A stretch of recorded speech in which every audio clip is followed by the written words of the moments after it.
McGuire. And I'm Zach Broughton. Welcome back to Titan TV. We have a brand new segment this week, Titans Have Talent. It will be a short highlight of someone who has a little known talent. Please feel free to email us with your school account at GCNNTV@gmail.com to get interviewed. For this week, we'll get away from this winter weather and learn about water skiing from James Weitzel.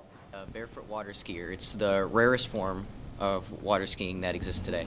I really like it because it's really unique and it's almost a contradiction, water skiing without water skis. You need very specific items for this. You need to have a boat that's specially designed for it. It has specially designed hulls, specially designed ropes and handles, and even an own custom barefoot suit that's designed just for that type of water skiing.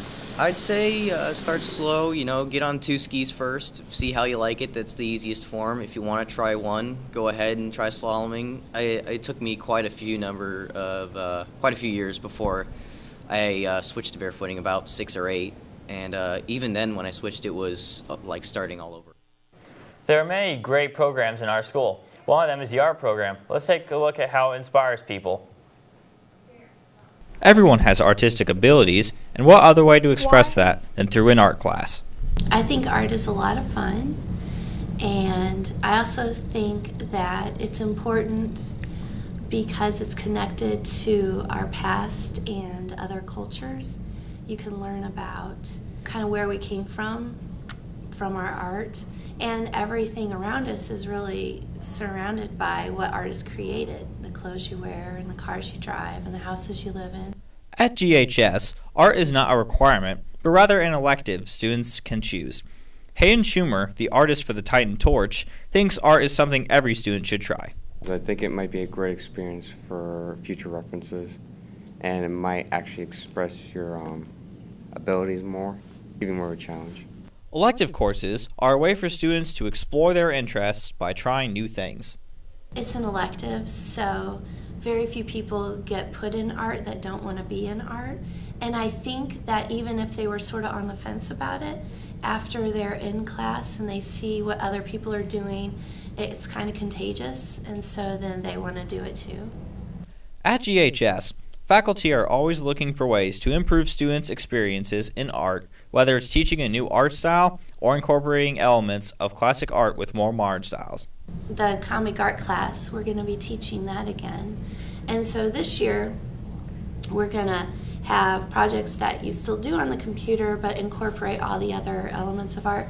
So we'll have projects that are done in clay, projects that are painted and drawn, and hopefully have a final where you can kind of create your own comic strip or comic character. Trying an art class can not only provide you with a great outlet for expression, but might also prepare you for your future. This student has an art goal in mind. To get to Pixar or Warner Brothers, basically any place that would actually let me turn my art into stuff. Art is a fascinating subject that has a much deeper meaning than what's printed on campus. Whether it's by a famous artist or a student trying out art for the first time, art is a subject that's inspiring to lots of people and should be explored by every student in their high school careers. For GCNN, I'm Zach Broughton. Though not all of us are watching the Olympics this year, for this question of the week, we asked, what is your favorite sport in the Olympics?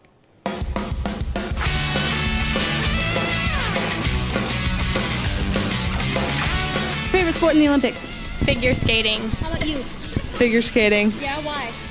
I think they have pretty outfits and it's awesome. Definitely hockey because, well, Why? because TJ Oshie is the sweetest player in the NHL and in the Olympics. Wrestling, Yeah, why? cause it's cool, Why is it cool? cause you hurt each other. I'm gonna have to go with wrestling. I'm not sure if it's still in the Olympics. I think it is, but yeah. Track. Why? Because it's fun. Understand that's not in the Winter Olympics. Okay, I'll be going now. I see you. Come on, stop. No, big curling fan. Why? Because, they have to have so much focus when they're curling. My favorite is the broom guy. The broom guy? Yeah, you looking me up and down, Gavin? No, I wouldn't want to do it, just watching it. Bobsled, too. 2 minutes, stop with the up and down eyes. I'm not going to laugh. I'm not going to laugh. All right, thanks for watching. We'll see you back here next week.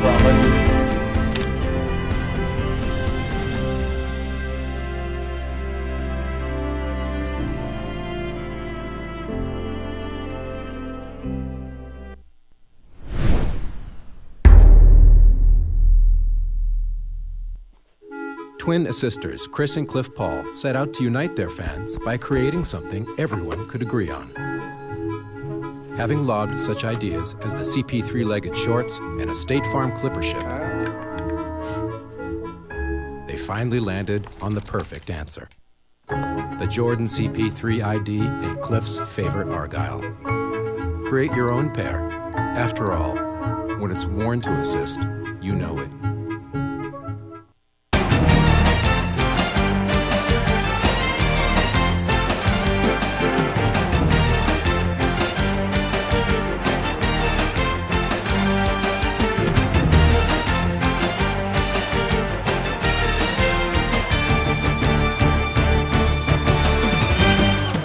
Episode of The Rush. As always, I'm Danny Fry.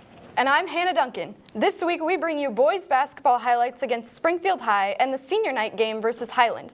The Glenwood wrestling sectionals were Friday and Saturday, as the Rush has you covered on Titan wrestlers battling for a spot at state. The girls basketball team had senior night last week against Lanphier and faced off against Taylorville in a regional semifinal. As always, the Rush has other features, including Eric Burklow with the top 3 plays of Glenwood sports this week, along with his NCAA basketball picks. Now let's go ahead and start the program. The Glenwood boys basketball team played at Springfield High last Friday night, then hosted senior night against Highland. Here is a guest anchors, Glenwood assistant basketball coach Dane Blakeman. Dane, thanks for coming on. Thanks for having me. So let's go right into the highlight here. Going at Springfield High at Willard Dewey Gymnasium, let's take a look at the Titans and the Senators. And Peyton Allen commits to Texas A&M, and their head coach Billy Kennedy was in attendance that night. Yeah, he's talked to him for a little bit. He seems like he's a good guy and got a good one in Peyton Allen. Obadiah Church, left-handed shot, that one falls, and he's one of the senior leaders for the Senators that you guys have to stop. Yeah, he's him and the Nelson kid, they really what make them go. So if you keep them grappled up, you got a good chance of getting a win. And they're tossed to Cole Harper from Allen. Titans led 16-5 at the end of the first quarter. Yeah, it's always important to get off to a good start, but sometimes a good start doesn't always mean you get the win. Springfield's Tavon Kincaid got the rebound there and knocked down the 3 from the right wing. He had 17 points and was 4 for 6 from behind the arc.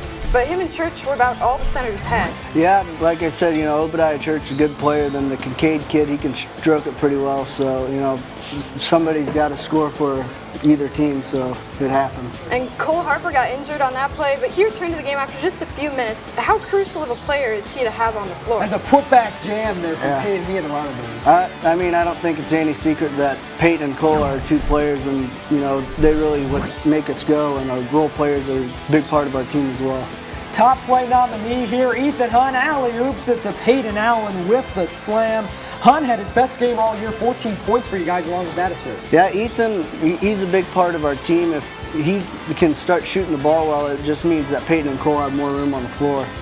Matching the outlets to Allen, tries that alley-oop to Cole Harper. He taps it in still though, and final score, it was a blowout. Yeah, Glenwood is able to get the easy victory, 72-44. Peyton Allen with 32 points and 12 rebounds, and Obadiah Church with 12 points and 9 rebounds. Now let's listen to some post-game interviews. We definitely wanted to step up and actually pick up our defense, and Coach said don't lack our defense in the second half, and that's what we are key on not to do. It was a bad pass by Peyton back there. He's trying to make me laugh. I thought it was a good pass. Maybe he can't jump high enough or something. He's got to get in the weight room or something. He's got to get better.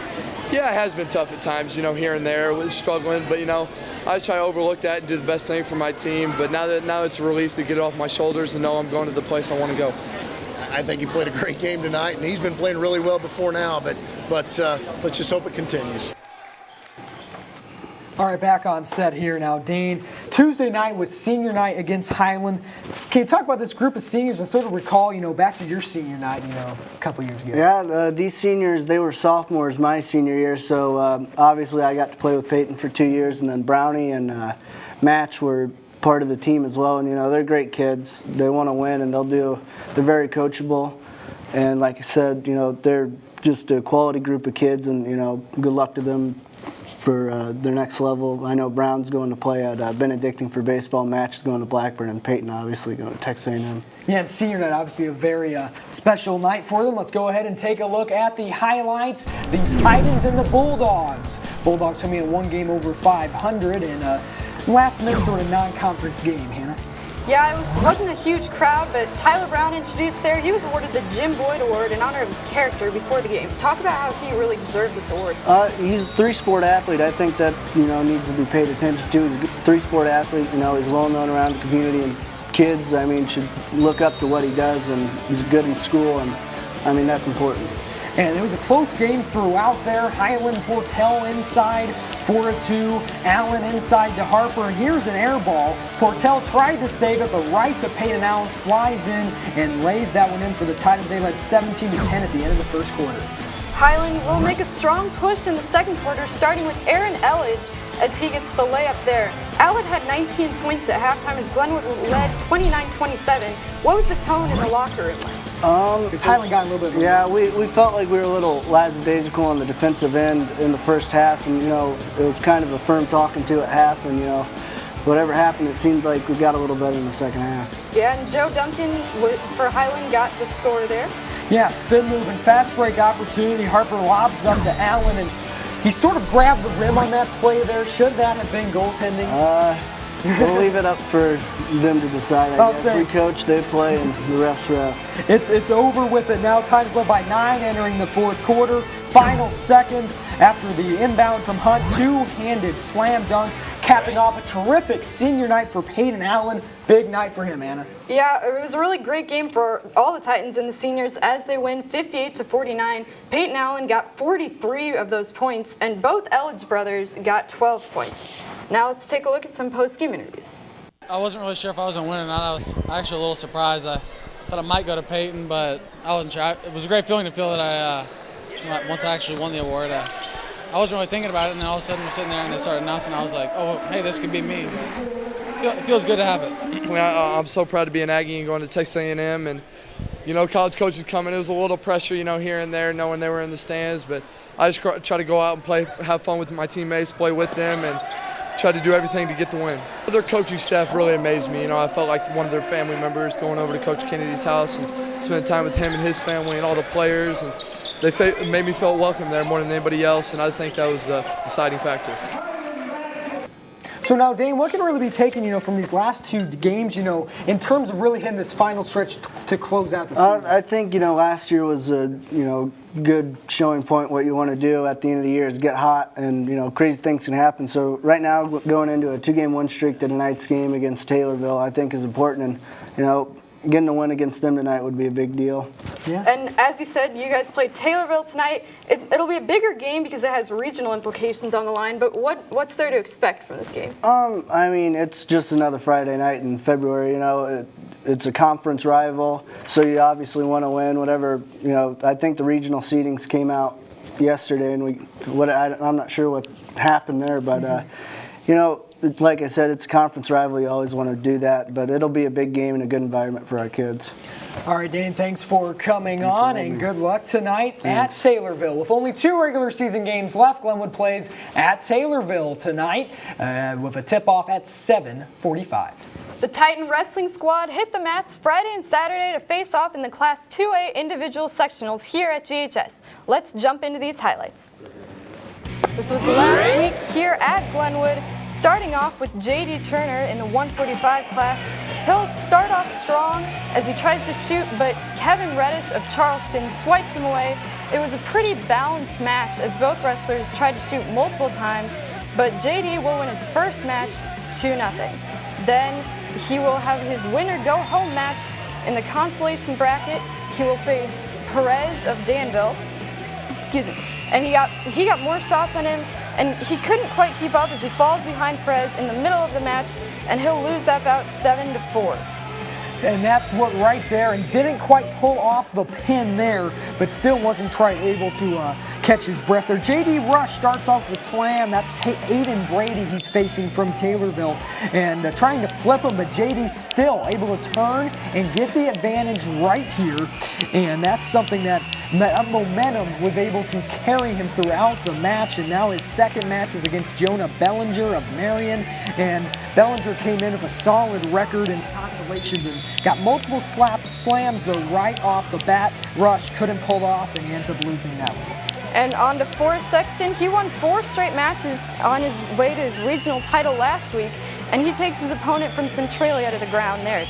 And that's why he was able to win that one 8-1. Forrest now into the second match, and he got pinned in his second match. This is to go to state. This is for 4th place, and just a couple escapes there from Blake Hooper of Taylorville, and that's why Hooper was able to win 3-2. It was back and forth. The only scoring came off of escapes, and now right here, Hannah, Titans couldn't advance anyone to state. Yeah, the top 4 go to state, but Glenwood didn't have anyone advance. Forrest Sexton got the closest, finishing 5th.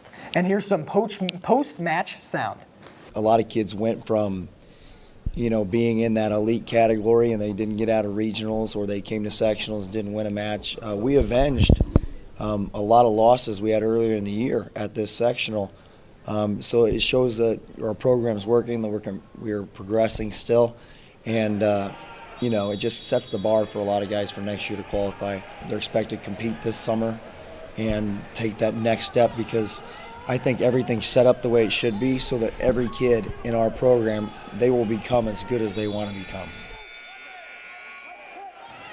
The Titan wrestlers had a good run in the 2013-2014 season, but in the end came up short in sending a wrestler to state. The bright side is that Glenwood returns a majority of their wrestlers for next season.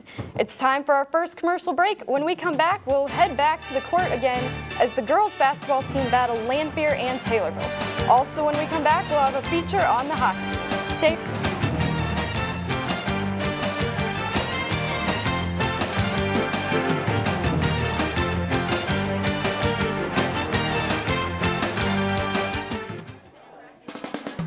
Fat Willie's in Chatham is a great family restaurant that supplies a wonderful dining experience. We offer outstanding fried chicken and over-the-top Walleye pizza. With quality products at affordable prices, Fat Willie's is the way to go. Open Monday through Saturday, 12 a.m. to midnight. Call us today at 217-483-6969.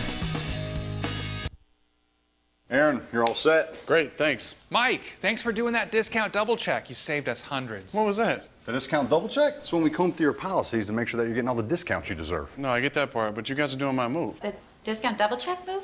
It's my touchdown dance. So you're a dancer? No, I'm a quarterback. Oh, quarterback. More. I'm a robot. Get out of here. Get to a better state, State Farm. Call Steve Bedford in Chatham for personal service and discounts that you deserve. Kids, the breakfast is ready. Eat up. Your friend's gonna be here pretty soon. I'll be there in a second. Have a great day. My friend's here, I'm leaving. Be safe. Come home right after school. All right, see ya.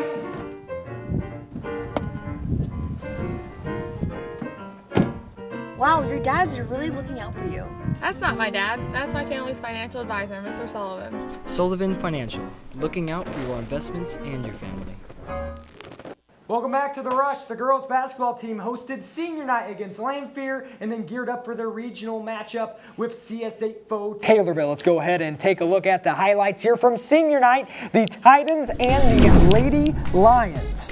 And Lanphier, tell you what, they came out ready to play in this one. Maybe the Titans were a little distracted on senior night as sophomore forward Bella Fisher driving to the basket, and Maggie Julin, she slips right here, sniper, and lays it up off of the glass. And they got off to a good start, but Maggie Julin makes up for it. Nice bounce pass inside to Maddie Clintworth, rather, and Julin is there for the putback. And she has a little bit of everything for this Titan team. And Nikki Hogan underneath with a nice pass under the basket to the top of the key here. Bounce pass to Maddie Clintworth. The freshman drains the triple from the top of the key. She's recently recently cracked the starting lineup and really has improved this season. Hannah. Glenwood moving it around the perimeter here. They'll keep passing it until eventually, once again, Maggie Julin, she's really been a key player, and she'll drain a three from the left wing. Next, Janiyah Griffin running the floor for the Lady Lions, and this game was pretty physical, Danny, as there's a hard foul underneath the basket here. And just when you thought Glenwood would run away with the game, they'd missed some makeable shots, and Lanphier would capitalize, like right here, as senior center Jasmine Ross would get the putback. But by that point, the Titans would hold on to this game, and they would win. The final score is 50-44. Julin with 18 points and Nikki Hogan with 7. And then the Lady Titans went on the road to the Class 2A Lincoln Regional. They were the number 2 seed taking on Taylorville. Let's go ahead and take a look at the highlights. The Lady Titans and the Lady Tornadoes. As you said, in this Lincoln Girls Basketball Regional, Maggie Julin introduced here. She's really been a big player for the Titans. But Parker Bandy has also been another big shooter. She's on the drive, misses the layup, but Julin is there for the putback. Then Taylorville's Gracie Bollinger with a solid drive to the hoop. She gets the layup, and the Tornadoes were really able to get to the basket Tuesday night. That they were. That's how they were able to extend their lead, and this is when they start establishing that lead right here. Peyton Bischenauer hits the deep baseline jumper, got that one to go, and then Taylorville still on the attack. They're a pretty solid girls basketball program. Brooke Brandis with a nice dish inside for the Taylorville two-pointer, and it was really tough for Taylorville. Their ball movement was really going well, and Bandy drains another 3-ball from the top of the key, and they led 32-26 at halftime. And Bandy again with a shot from downtown, and she's been one of the main shooters this year. Taylorville kept up the offensive attack, though, throughout the second half as Macy Brown hits a 3 from the right corner, and it seemed like the Lady Tornadoes had a solid 6-point lead or more all night. And Julin drives baseline. She got a really difficult shot to fall, but that's her last score of the season. And the final score, Taylorville 68, Glenwood 58. Parker Bandy leading the way with 13 points. Maggie Julin, the leading scorer on the season, right behind her with 11. And now here's Coach Crossland after the game. But they came out and they fought tonight, and that's what I told them. You know, our first half was pretty bad. Took us a little while to get going, but once we got going, you know, in that second half they fought and they closed it down, and then at the end we just couldn't hit the shots we needed. So, you know, we told them that we were proud of the way they fought, and that's kind of been the hallmark of this team. You know, they fight, they scrap, and I couldn't be prouder of our seniors. You know, those kids set a great example in the way that they persevered through the things that they went through this season. And the junior class, they've been playing for a lot too. A lot of those kids played as sophomores. There are a handful that played as freshmen. So, you know, we're excited because they've been there as well. They know what to expect, and they know the kind of intensity that you have to play with in our conference. Our sophomore class has some talented players, and our freshmen, our freshmen aren't very big, but man, they fight. They're scrappy. So, I kind of like the mix that we have coming back next year, and it's kind of tough tonight to think about it, but I think next year we're going to be one of the teams to beat in our conference. The Lady Titans finished the season with a record of 15-12 and graduate 3 seniors, Nikki Hogan, Allison Long, and Morgan Justison. The Glenwood Hockey Club has had a rough season this year, only winning 2 games thus far. Part of the reason why is star players like Brandon Hay have had to split time between the school hockey team and their competitive team. The Rush's Erica Moser has more. When it comes to hockey, athletes can choose from multiple teams to play for. Senior Johnny Webb talks about how balancing 2 teams can be difficult. Well, he's definitely our best player, so when he's not there, it really hurts us. He has like the most goals, points, whatever, but like when he's there and our full team's there, like we're actually like not bad. You could probably like upset a lot of teams. Johnny explains how the games are affected when key players miss out due to the other team. I mean, it does because it's a higher level, obviously, and then you'll be more experienced and like prepared for college if you play competitive. From the Rush, I'm Erica Moser. The next Glenwood hockey game is at 7 o'clock against Champaign at the Nelson Center on Wednesday night. It's time for the last commercial break of the show. When we come back, Eric Burklow will bring you the top 3 plays and his college basketball picks. Also, don't forget that the debate's back this week. Stay right there.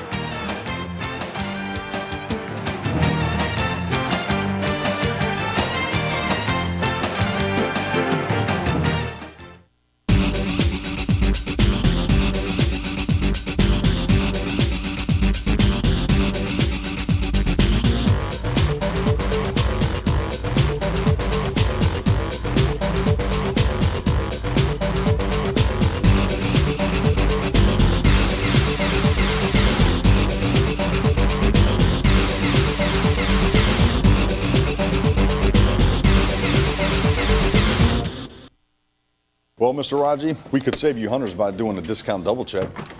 Not you too, Raji. You're on my team. You know that's my move. The discount double check? No, it's my touchdown dance, man. Here we go again. Sir, you're not even doing it right. Raji, drop it. Show me what you got, Raji. What is this? Come on now. You said you were a dancer.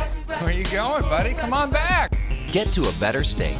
State Farm. Call Steve Bedford in Chatham for personal service and discounts that you deserve.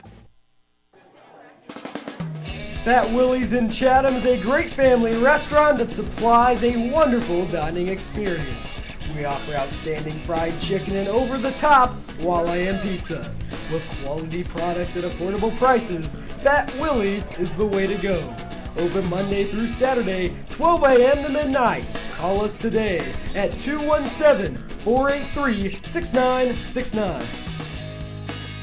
Welcome to the top 3 plays of Glenwood Sports this week. As always, I'm Eric Burklow. Let's start the countdown with play number 3.